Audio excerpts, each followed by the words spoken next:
신약성경 282페이지 고린도전서 15장 12절부터 24절까지 교독하시겠습니다.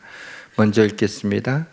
그리스도께서 죽은 자 가운데서 다시 살아나셨다 전파되었거늘 너희 중에서 어떤 사람들은 어찌하여 죽은 자 가운데서 부활이 없다 하느냐.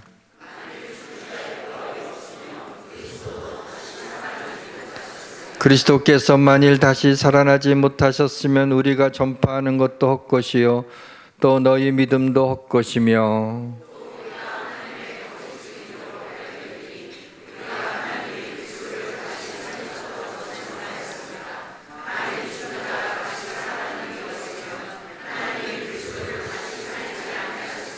만일 죽은 자가 다시 살아나는 일이 없으면 그리스도도 다시 살아나신 일이 없었을 터이요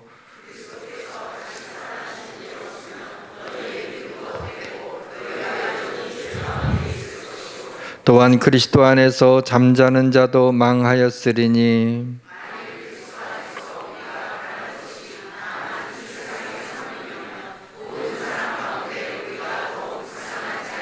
그러나 이제 그리스도께서 죽은 자 가운데서 다시 살아나사 잠자는 자들의 첫 열매가 되셨도다.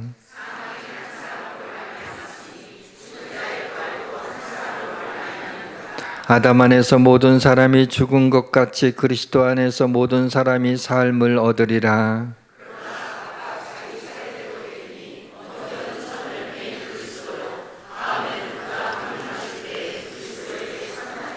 같이 있습니다. 그 외에는 마지막이니 그가 모든 통치와 모든 권세와 능력을 멸하시고 나라를 아버지 하나님께 바칠 때라. 아멘. 기쁜 부활절입니다. 옆 사람과 함께 인사 나누겠습니다. 예수님이 부활하셨습니다. 예수님이 다시 사셨습니다. 예. 오늘 연합성가대 부활절 칸타타가 있기 때문에 평소보다 조금은 짧게 말씀을 전해드리도록 하겠습니다. 이미 부활을 믿는 우리들이지만 오늘 선포되는 말씀을 통해서 부활의 확신과 부활의 능력과 부활의 기쁨으로 보다 더 큰 확신을 가지고 소망 가운데 충만한 신앙생활을 했으면 좋겠습니다. 수천 년부터 지금까지 역사하시는 성령님이 이 시간 우리 가운데 역사하여 주시기를 주님의 이름으로 축원합니다. 모든 것이 잘 될 것입니다. 어떤 사람이 고난주간에 예수님의 십자가를 생각하면서 못 박혔다는 말을 그 장면을 생각하면서 진짜 못을 가져다가 자기 손에다가 이렇게 한번 찔러봤다는 거예요. 근데 너무 아프더라는 거예요. 그래갖고 조금만 이렇게 들어가는데, 근데 그 주님이 나를 위해서 양손과 발에 그 굵은 대목이 박혔다는 사실 때문에 엉엉 울었다라는 그런 얘기를 듣고 참 신앙이 참 순수하다라는 그런 생각을 했습니다. 고난주간에 성도님들을 위해서 기도하다가 생각나는 성도님들은 큰 아픔이 있거나 지금 큰 어려움을 당하고 있는 성도님들이 생각이 나더라고요. 동시에 제게 떠오른 것은 야곱이 야복 강가에서 환도뼈가 부러지게 되는, 엉덩이 뼈가 부러지게 되는 관절이 어긋난 거죠. 부러졌다기보다는 이제 어긋나서 고통스러워하는 장면이 오버랩되면서 그렇게 환도뼈를 치신 이유는 야곱에게 고통을 주기 위해서가 아니라 그를 이스라엘로 하나님이 축복하기 위해서 그렇게 했다는 것이 생각나면서 저에게도 환도뼈가 하나님 치신 적도 있고 여러분 가운데 여러분의 삶의 환도뼈가 어긋나서 힘드신 분들이 있을 텐데 우리 하나님께서 그 모든 것들을 합해서 합력해서 선을 이루고 여러분들에게 야곱에게 주셨던 하나님의 축복이 고통당했던 모든 성도님들에게 임하시기를 주님의 이름으로 축원합니다. 삶이 너무 힘들고 문제를 해결할 방도도 없고 또 소망이 없어져서 나 하나 죽으면 끝이 아닌가라고 생각을 해서 귀한 생명을 버리는 사람들이 있습니다. 참 안타깝게도 우리나라의 자살률이 세계에서 1, 2위를 다툰다고 하는 사실은 참으로 안타깝고 또 젊은 사람들이 그런 경우들이 많다는 것을 통계로 보게 될 때 참 가슴 아픈 일이 아닐 수가 없습니다. 여러분, 죽으면 끝이 아닙니다. 죽으면 끝이라고 믿는 사람들이 꽤 많은데 그 근거는 무엇입니까? 그냥 자기가 그렇게 생각하는 겁니다. 죽으면 끝이고 그리고 아무것도 없다, 죽은 후에는. 그러한 증거가 있습니까? 아무 증거도 없죠. 자신이 그렇게 생각할 만한 근거도 없습니다. 죽었을 때 그렇게 생각한 대로 아무것도 없으면 다행일지 모르겠지만 다행이라 그래도 좋아할 수는 없겠죠. 아무것도 없고 의식도 없을 테니까 말이죠. 그러나 죽은 후에 천국과 지옥이 있으면 어떡합니까? 천국과 지옥에 대한 이야기는 많이 들었지만은 천국과 지옥을 그저 좀 착하게 살라, 나쁜 짓 하지 말라는 교훈적인 얘기로 생각하고 예수 믿는 사람들의 어떤 종교적 신념으로만 했는데 정말 죽음 이후에 세계가 있으면 그 사람은 틀림없이 지옥에 가 있게 될 것입니다. 반면 그리스도인들이 죽음 이후에 영원한 세계가 있다는 것을 믿는 근거는 맞습니다. 이 시간에 부활의 증거를 주섬주섬 말씀드리도록 하겠습니다. 첫째로 창조주 하나님은 자연 만물에 부활의 레슨을 숨겨 놓으셨습니다. 부활절에 계란을 나눠주는 풍습이 있죠. 오늘도 보니까 계란을 준비했더라고요. 나가실 때 받으시면 되는데, 이것은 어미닭이 유정란 그 계란을 이렇게 품고 있으면 이제 그 알을 깨고 병아리가 나오잖아요. 전혀 그 알에서 전혀 다른 존재가 나온다는 겁니다. 고치 속에 있는 애벌레가 어느 일정한 시간이 지나면 그 고치를 벗고 애벌레가 나비가 돼서 전혀 다른 모습으로 날아가게 됩니다. 우리의 죽을 몸도 주님이 재림하실 때 부활의 영광스러운 몸을 입고 영원한 생명을 얻게 될 것을 믿으시기를 바랍니다.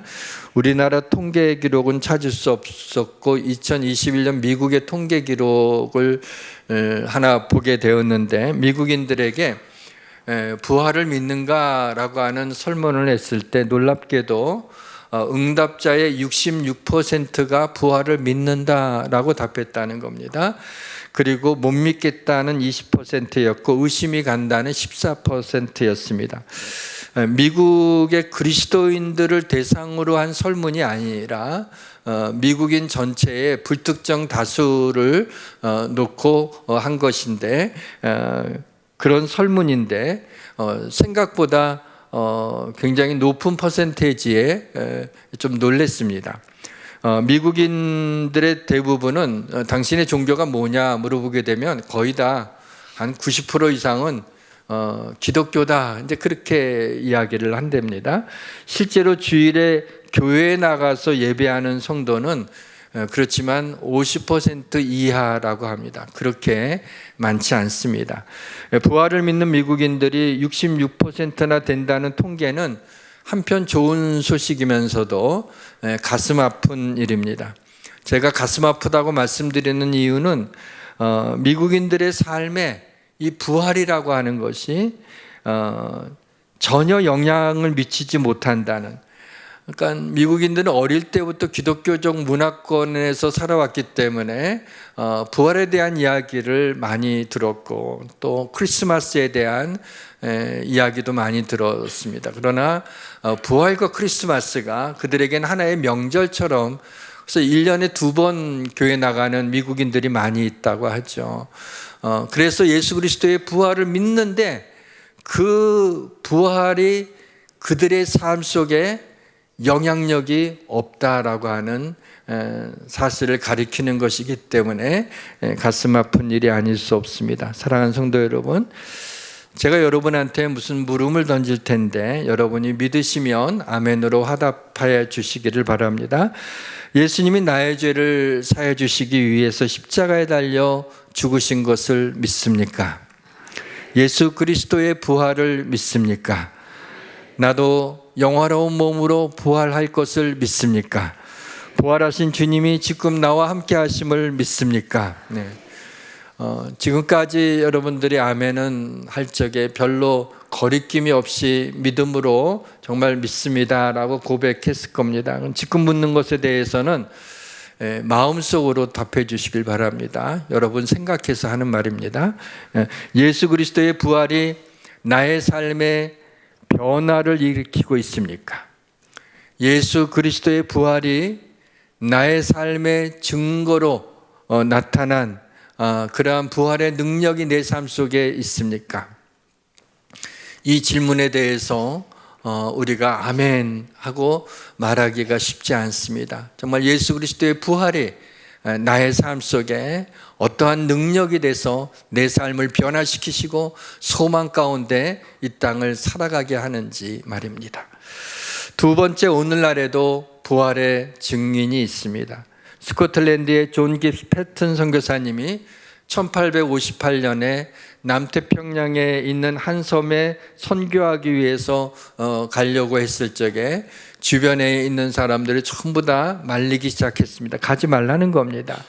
왜냐하면 남태평양에 있는 아니와라고 하는 섬으로 가려고 하는데 당시에는 식인종이, 지금은 그렇지 않지만 당시에는 식인종이 살고 있었는데 이미 2명의 선교사님이 그곳에서 선교를 하다가 식인종에게 잡혀 먹었던 곳입니다. 그래서 패튼 선교사님을 사랑하는 사람들이 전부 다 절대로 그곳은 가지 말라고 말릴 때 패튼 선교사님이 그분들한테 이렇게 말을 했다고 합니다. 내가 주님을 섬기다가 영광스럽게 죽을 날이 올 것입니다. 식인종에게 잡혀 먹히든지 내가 죽어서 벌레에게 먹히든지 무슨 차이가 있습니까? 영광스러운 주님의 날에 내 육신은 부활하신 주님과 같이 영광스러운 부활의 몸을 입고 나타날 것입니다.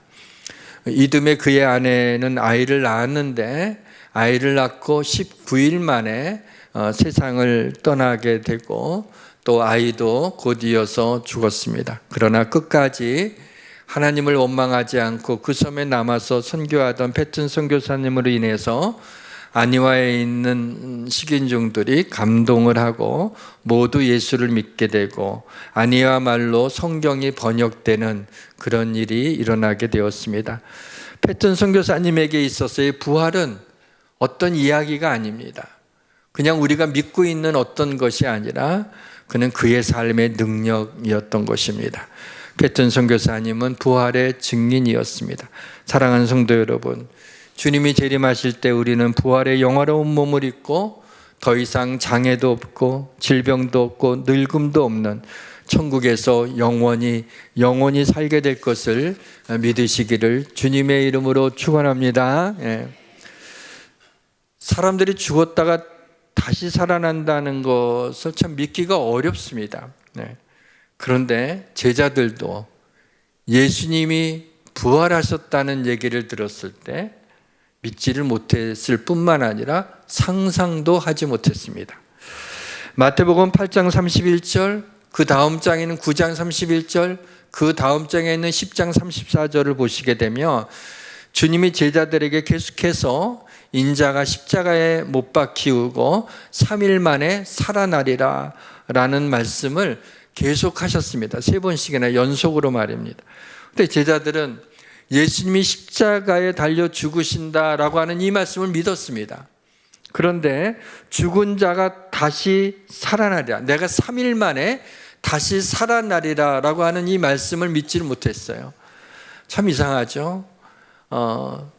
십자가에 못 박히고 죽는다는 걸 믿으면서도 그의 부활을 믿지 못해요. 그런데 예수님의 하신 말씀은 한 센텐스 안에 들어가 있는 거예요. 인자가 십자가에 못 박혀 죽고 3일 만에 다시 살아나리라. 근데 그 주님의 말씀이 앞부분만 믿고 뒷부분은 믿지 않는 좀 이상한 일이 일어나게 된 것입니다. 여인들이 주님을 사랑했던 여인들이 예수님의 무덤으로 찾아간 것도 예수님이 부활을 했을지도 모른다라고 하는 기대감을 갖고 찾아간 것이 아니었습니다. 예수님의 시신이 부패하는 것을 좀 막기 위해서 향품을 준비해서 이 세 여인이 예수님의 무덤을 찾아갔던 것이죠. 그곳에서 무덤 속을 들여다보니 한 천사가 앉아 있었고, 천사가 너희가 주를 찾느냐, 그는 여기 계시지 않고 다시 살아나셨느니라, 가서 갈릴리에 가서 다시 만나리라 라고 전하라 그랬어요. 이 여인들은 그 소식을 듣고 너무 놀라고 기쁘기도 하면서 무섭기도 하고 확실히 믿어지진 않았죠. 그러나 그런 마음을 가지고, 놀라움을 가지고 이제 제자들이 모여 있는 곳에 달려가서 이야기를 합니다. 주가 부활하셨다. 그렇게 천사들이 얘기했다, 이제 그 얘기입니다. 그가 다시 살아나셨다고, 갈릴리에서 다시 만나자고 하신다고. 이 소식을 여인들은 이렇게 놀란 심정을 가지고 전하게 됩니다. 그때 이 사도들은 그 사실을 믿지 않으려고 합니다. 보시면 이 여자들은 막달라 마리아와 요한나와 야고보의 모친 마리아라, 또 그들과 함께한 다른 여자들도 이것을 사도들에게 알리니라. 사도들은 그들의 말이 허탄한 듯이 들려 믿지 아니하나. 그 여인들의 말이 허탄하다, 저런 허무맹랑한 소리다라고 생각한 거예요. 사실 예수님께서 3일 만에 부활하리라는 걸 한 번도 아니고 3번씩이나 연속하시며 가장 집중되어 있는 시간이잖아요. 십자가에 달리시기 직전이었거든요. 그러면 누구보다도 그 말씀에 귀를 기울였을 텐데, 그러면 혹시 정말 주님이 이렇게 말씀하셨는데 정말 그럴지 않을까라는 생각이라도 들어야 되는데 허탄한 듯 배웠어요. 왜요? 어떻게 사람이 죽었다가 다시 살아나느냐. 오늘날 우리가 더 잘 믿죠. 왜요? 우리는 성경에 그런 기록을 보기 때문이고, 그 당시 사람들은 그런 기록이 없지 않았습니까? 예수 그리스도의 부활 소식이 이제 전해진 후에 고린도전서가 한 50 몇 년경에 기록이 된 거니까, 주님이 십자가에 달려 돌아가신 지가 33살에 돌아가셨다고 하니까 한 20년이 조금 더 지난 때였습니다. 그래서 그 중에는 대다수의 성도들이 살아 있었고, 부활하신 예수님을 목격했던 사람들이 살아 있었을 때입니다. 그런데 고린도 교회 성도들 중에 모두 부활하신 예수님 만난 건 아니었으니까, 고린도 교회 성도 중에는 죽은 자 가운데 부활이 없다라고 생각하고 말하는 성도들이 있게 되었습니다. 이 소식을 들은 바울이 단호하게 말합니다. 만일 죽은 자의 부활이 없으면 그리스도도 다시 살아나지 못하셨으리라. 그리스도께서 만일 다시 살아나지 못하셨으면 우리가 전파하는 것도 헛것이요, 또 너희의 믿음도 헛것이며, 또 우리가 하나님의 거짓 증인으로 발견되리니 우리가 하나님이 그리스도를 다시 살리셨다고 증언하였습니다. 19절에는 바울이 이런 말씀까지 합니다. 만일 그리스도 안에서 우리가 바라는 것이 다만 이 세상의 삶뿐이며 모든 사람 가운데서 우리가 더욱 불쌍한 자이리라. 여기 앉아있는 우리 모두가 정말 주님이 부활하지 않으셨다면, 다시 살지 않으셨다면 참 우리가 참 불쌍한 자인 것 같아요. 그 주님을 바라보고 믿고 소망 가운데 살아왔던 우리들, 어쩌면 목사가 제일 불쌍하지 않았나, 그런 생각이 듭니다.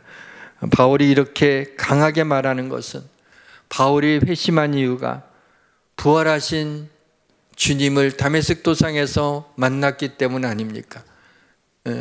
앞이 안 보이고 자기 귀에 들린 소리, 부활하신 주님이 사울아 사울아 네가 어찌하여 나를 핍박하느냐. 주여 누구십니까? 나는 네가 핍박하는 예수라. 너무나도 명확히, 물론 그 주변에 있는 사람들은 눈이 멀지도 않았고 들리지도 않았지만 바울에게 그 소식이 들리고 바울은 그래서 회심을 했잖아요. 부활하신 주님을 만났기 때문에 바울은 예수님이 친히 사도로, 제자로 부르지 않았는데 그러나 부활하신 주님이 불렀기 때문에 자신을 사도라고 하면서 그렇게 신약 성경에 반가량을 기록하지 않았습니까? 예수님의 부활을 인정하지 않으면 바울이 이방인의 사도로서의 정체성을 상실하는 것이기 때문에 바울은 예수님의 부활을 그렇게 강조했던 것입니다. 본문 20절에서 23절 말씀입니다. 한 사람 아담으로 말미암아 죄가 들어와 모든 사람이 죽은 것 같이 한 사람 예수 그리스도 안에서 모든 사람이 삶을 얻었습니다. 그리스도께서 죽은 자 가운데 다시 살아나사 잠자는 자들의 첫 열매가 되셨음을, 잠자는 자라는 건 그리스도 안에서 죽은 자들입니다. 첫 열매인 그리스도가 먼저 부활하시고 그 후에 그리스도가 재림하실 때 그리스도께 속한 자가 부활하게 될 것입니다. 세 번째 강력한 부활의 증거는 수천 년 동안 전해 내려온 성경입니다. 한 번 죽는 것은 사람에게 정해진 것이요 그 후에는 심판이 있으리니 보라 내가 너희에게 비밀을 말하노니 우리가 다 잠잘 것이 아니요 마지막 나팔에 순식간이 호련히 다 변화되리니. 사랑하는 성도 여러분, 죽음 이후의 세계가 있습니다. 우리는 예수님의 죽으심과 부활하심에 대한 사실을 우리의 신앙 고백의 중요한 내용으로 삼고 있습니다. 바울의 고백처럼 만일 그리스도의 부활이 사실이 아니라면 우리는 세상에서 가장 불쌍한 자가 될 것입니다. 그러나 그리스도의 부활이 사실이라면 믿지 않는 자들은 불쌍한 정도가 아니라 끔찍한 일을 맛보게 될 것입니다. 이 자리에 오신 분들 중에 혹시 죽은 자가 어떻게 다시 살아날 수 있는가라는 근본적인 질문을 갖고 계신 분이 있는지 모르겠습니다. 이 질문에 대해 성경이 이렇게 답합니다. 어리석은 자여 네가 뿌리는 씨가 죽지 않으면 살아나지 못하겠고 한 알의 밀알이 썩어야지 거기서 많은 열매를 맺지 않습니까? 솔직히 말씀드리면 예수님의 부활이 어려워서 못 믿는 것이 아니라 내가 믿으려 하지 않기 때문에 믿지 못하는 것입니다. 왜냐하면 하나님이 생명을 창조하신 하나님이 죽음 가운데 다시 살리지 못하시겠습니까? 네 번째 부활의 증거 중에 하나는 아주 레디컬한 급진적인 변화가 일어났다는 것입니다. 수천 년 동안 이어오던 동물 제사가 한순간에 멈추고 더 이상 동물 제사가 필요 없게 되었다라고 하는 것을 선포하게 됐습니다. 토요일 안식일에 드리던 제사도 드리지 않고 일요일 날 드리게 된다는 것도 당시 유대인들에게 있어서는 갑작스러운 큰 변화가 아닐 수 없었습니다. 예수님의 제자들은 더 이상 동물의 피가 필요하지 않고 예수 그리스도의 피로 죄를 용서함 받는다고 하는 복음을 담대히 전하였습니다. 120명의 제자들이 오순절 다락방에서 성령 충만을 받은 후에 이들은 처음에는 모인 곳에 문을 다 닫고 숨어 있었지만은 부활하신 예수를 만나고도 숨어 있었지만은 성령의 충만함을 입고 담대히 나가서 너희가 십자가에 못 박은 이 예수를 하나님이 다시 살리셨도다 하면서 그 메시지의 가장 큰 중심은 어디 있냐? 부활에 있었어요. 십자가의 죽음과 부활을 이들이 담대하게 전하면서 3,000명이 되는 사람들이 한순간에 베드로의 설교로 돌아오게 되고 많은 사람들의 하나님의 그 역사로 말미암아 믿어지는 사람들이 많아지게 되는 기적 같은 일이 일어나게 되었던 것입니다.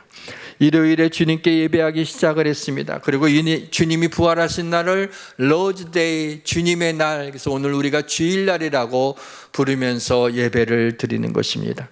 초대교인들을 박해했던 사울이 다메섹으로 가는 도중에 부활하신 예수를 만나 급진적으로 이방인들에게 복음을 전하는 사도가 되었듯이, 그렇게 변화가 되었듯이 대표적인 안티크리스찬이었던 이정훈이라고 하는 울산대 교수가 회심하여 지금 목사님이 되셨다고 합니다.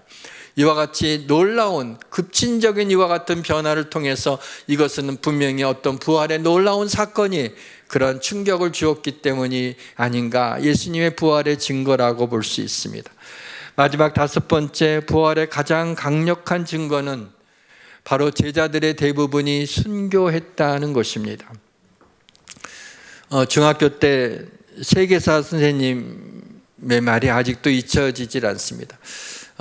지금 중학생들 세계사 과목이 있는지 모르겠어요. 그때 세계사 선생님이 따로 계셨는데 스님이 이런 얘기를 했습니다. 초기 기독교인들이 순교한 것은 이해가 되지 않는다. 아마도 누가 먼저 어쩌다가 죽으니까 진짜 뭐가 있는 줄 알고 따라서 다 죽은 거다. 그게 순교자들이다. 이렇게 얘기를 한 거예요. 그런 요지의 말이었어요. 저는 어렸지만 제가 큰 소리로 스님한테 그건 아니에요! 라고 말하려고 했지만은 그냥 마음으로만 말했습니다. 저는 중학생이었지만 선생님의 말은 말이 안 된다고 생각을 했습니다. 사람이 어떻게 누가 순교하는 걸 보고 뭐가 있는가 보다 하고 자신의 목숨을 버리는 사람이 어디 있겠습니까? 순교자들은 부활하신 예수님을 목격했기 때문에, 그리고 부활의 확신을 내가 봤으니까, 내가 부활하신 주님을 봤으니까 그것을 다른 보지 못한 사람한테 전할 때 파워가 있었어요. 내가 봤다니까, 부활의 주님을 만나고 그 말씀을 들었다니까 라고 얘기할 때 그 진실성을 느꼈던 사람들이 하나님 앞에 돌아오게 되고 예수 믿으며 그들 가운데서도 순교자들이 나오게 되었습니다. 부활의 확신이 있으니 죽음이 두렵지 않았던 것입니다. 베드로는 로마에서 전도하다 십자가에 거꾸로 매달려 죽었습니다. 안드레는 그리스에서 X자형 십자가에 달려 죽었습니다. 그래서 X자형 십자가를 안드레 십자가라고 얘기를 합니다. 야고보는 예루살렘에서 목베어 죽임을 당했습니다. 빌립은 소아시아 부르기아에서 기둥에 매달려 죽었고, 바돌레메는 아르메니아에서 거꾸로 매달려 죽었으며, 도마는 인도에서 창에 찔려 죽었습니다. 시몬은 이집트에서 활에 맞아 죽었고, 다데오 유다는 지금의 이란인 페르시아에서 활에 맞아 죽었고, 가룟 유다 대신 12제자 중에 하나로 뽑힌 마띠아는 에디오피아에서 돌에 맞아 죽었습니다. 고린도전서 15장 4절로 8절 말씀을 한번 같이 읽도록 하겠습니다. 장사 지낸 바 되셨다가 성경대로 사흘 만에 다시 살아나서 게바에게 보이시고 후에 12제자에게와 그 후에 500여 형제에게 일시에 보이셨. 그 중에 지금까지 대다수는 살아있고 어떤 사람은 잠들었으며, 그 후에 야고보에게 보이셨으며, 그 후에 모든 사도에게와 맨 나중에 만삭되지 못하여 난자 같은 내게도 보이셨느니라. 아멘. 바울이 고린도전서를 기록하게 된 이때는 예수님의 부활을 목격한 사람들이 많이 있었기 때문에 이것을 거짓으로 쓸 수 없는 그러한 서신서인 것입니다. 예수 그리스도는 사망을 삼키고 이기셨습니다. 예수 그리스도의 부활은 죽음을 죽였습니다. 사망을 멸하셨습니다. 말씀의 문을 닫겠습니다. 에스겔 3장 37장 11절에서 14절도 한번 같이 읽었으면 좋겠습니다. 또 내게 이르시되 인자야, 이 뼈들은 이스라엘 온 족속이라. 그들이 이르기를 우리의 뼈들이 말랐고 우리의 소망이 없어졌으니 우리는 다 멸절되었다 하느니라. 그러므로 너는 대언하여 그들에게 이르기를 주 여호와께서 이같이 말씀하시기를 내 백성들아, 내가 너희 무덤을 열고 너희로 거기에서 나오게 하고 이스라엘 땅으로 들어가게 하리라. 내 백성들아, 내가 너희 무덤을 열고 너희로 거기에서 나오게 한즉 너희는 내가 여호와인 줄을 알리라.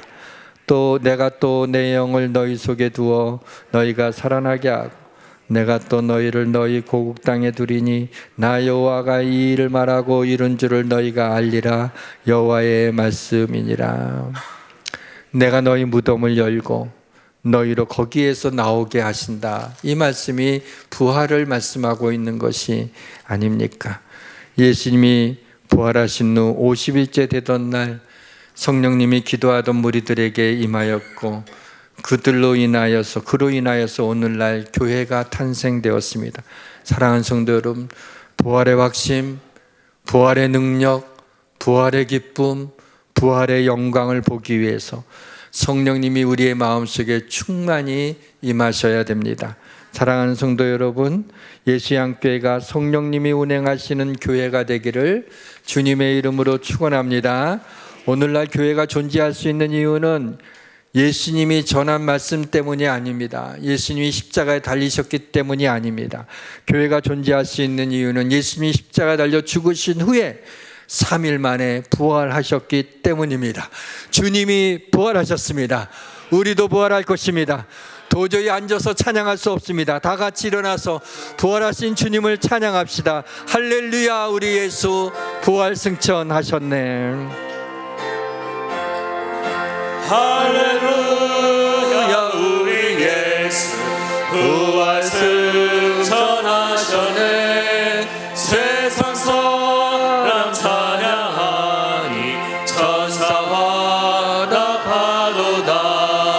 우주 예수 부활하사 사망 권세 이겼네.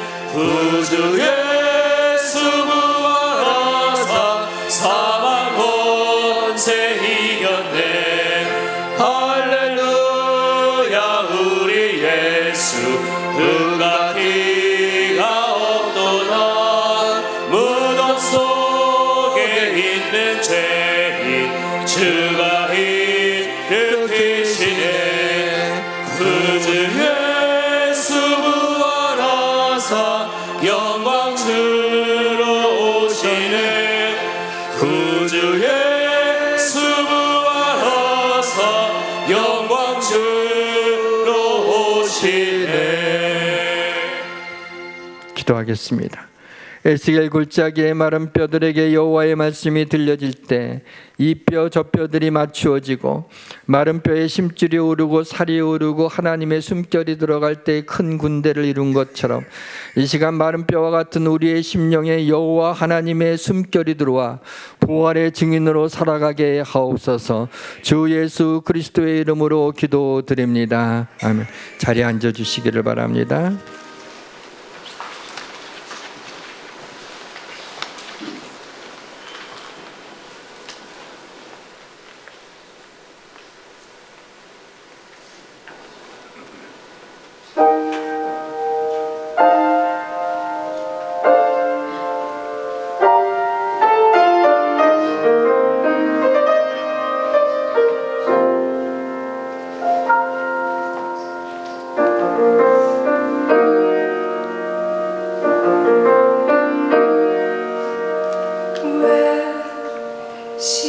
십자가를 지셨나. 하늘 위한 영광 버리고 왜 십자가를 지셨나. 하나님의 아들임을 버리고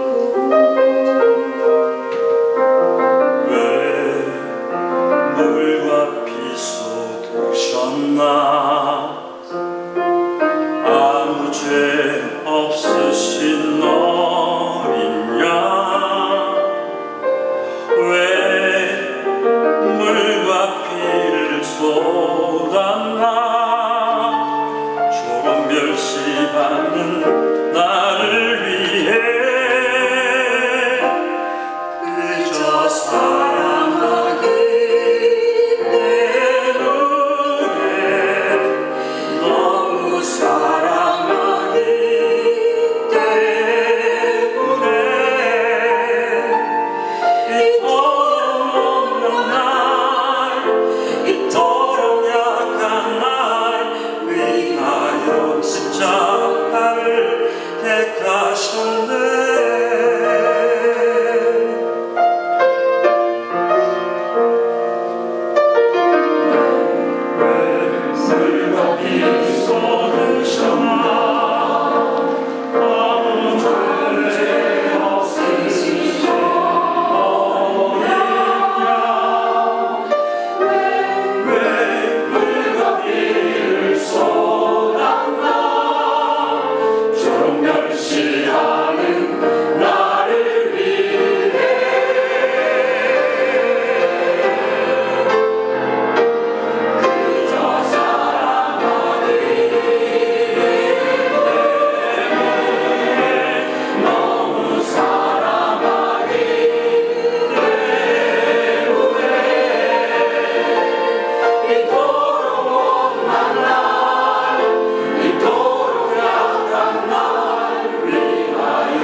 도다